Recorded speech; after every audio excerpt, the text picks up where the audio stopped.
Have any of you ever had to run across 6 lanes of traffic to assist someone? No. Really? No. Ryan, you haven't? Well, 4 lanes, but 4 lanes? Okay. I have. This is something that can typically happen in my job. Why do we need ethical restraints? What are ethical restraints? And how do we execute ethical restraints? This presentation is to educate and help bring awareness to the use of ethical restraint techniques while supporting people with developmental disabilities with challenging situations. It's likely that if you don't know someone with a developmental disability, you probably know someone who does. This presentation will provide you with the knowledge about the struggles people with developmental disabilities deal with on a daily basis. It will help you understand their support needs while in the community. It will provide you with information about specific ethical restraints and challenging behavioral redirection techniques. Today I will be informing you about ethical restraints, why they are used with individuals with developmental disabilities, and how they are performed in a safe and respectful manner. Why is it important to have ethical restraints in place for individuals with developmental disabilities? Historically, people with developmental disabilities were treated inhumanely.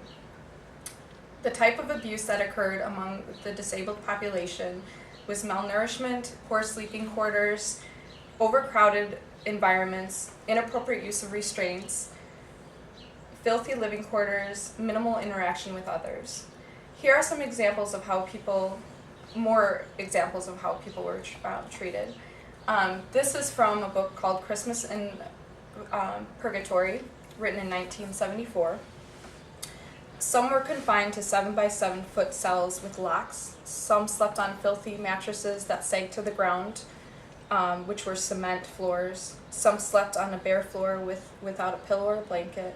Babies slept in cribs, head to head, with little to no interaction with adults. Some of the residents sat in their own urine and feces while they were nude. Some of the patients were tied up and bound to beds due to lack of staffing. When showered, the patients were hosed down in a line. I could go on and on about how inhumanely people were treated at that time, but I only have 7 minutes for this speech.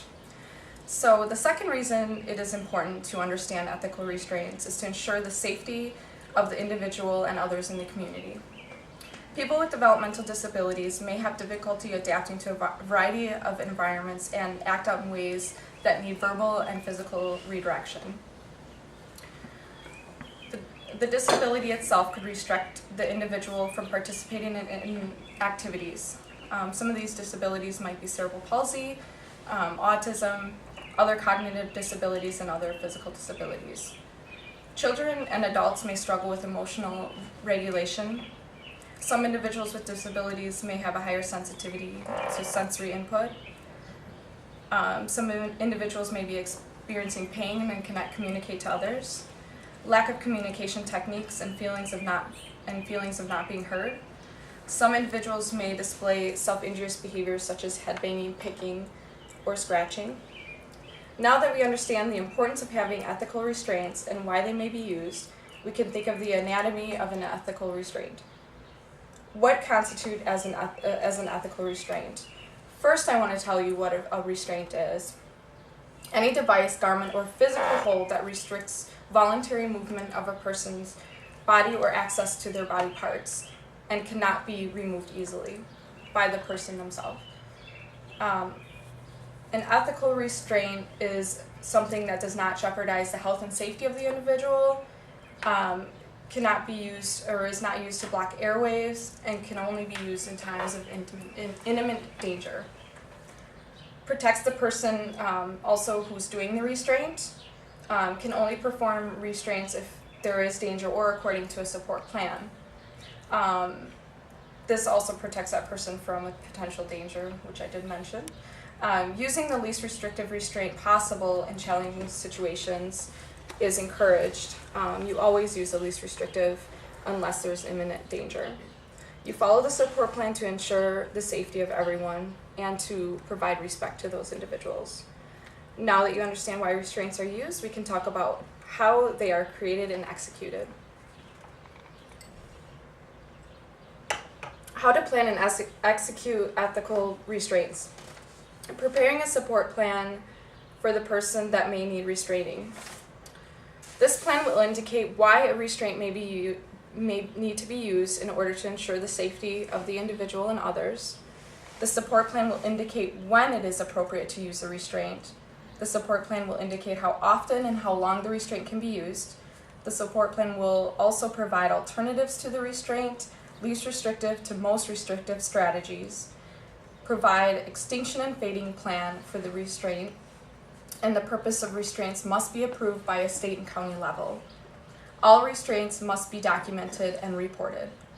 Executing a restraint with the person in need of assistance or redirection must be trained by a supervisor or an educator with knowledge of restrictive measures. A demonstration of restraints will be provided.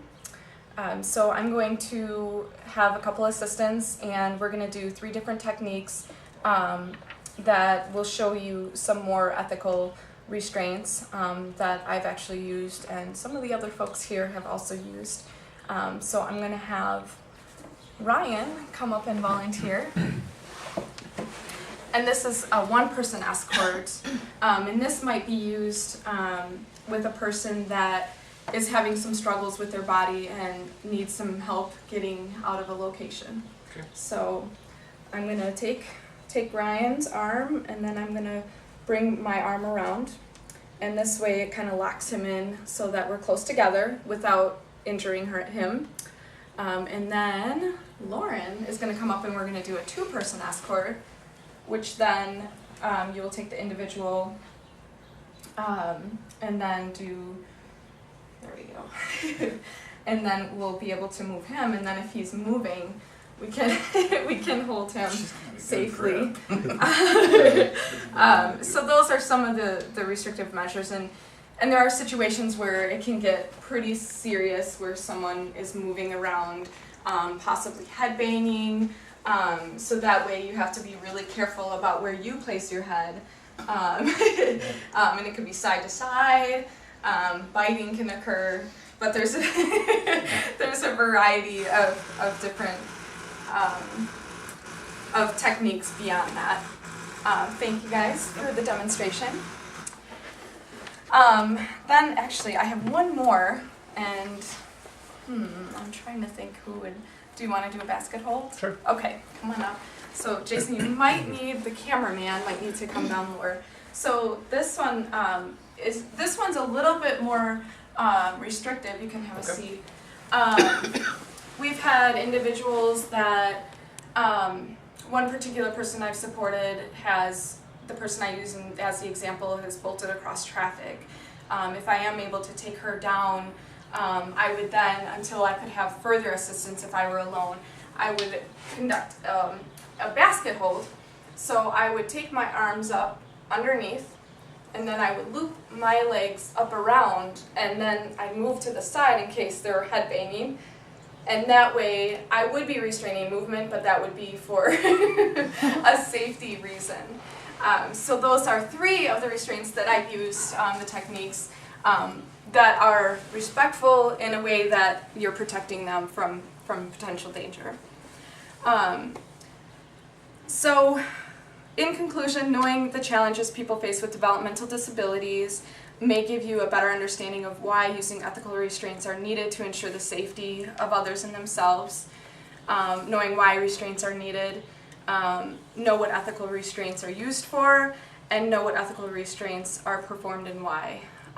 We do support a lot of people out in the community, so there may be a time when you see someone doing those types of holds, and those are something that have been approved and that are being documented and is part of their support plans. So we hope. So many things have changed for individuals with developmental disabilities. Several decades ago, these people were treated like animals, and now they are part of our community. I'm sharing this information with you today because it is important to understand what occurs around you. I have experienced a number of incidents where I have had to escort someone in such a way that could look really frightening to other people.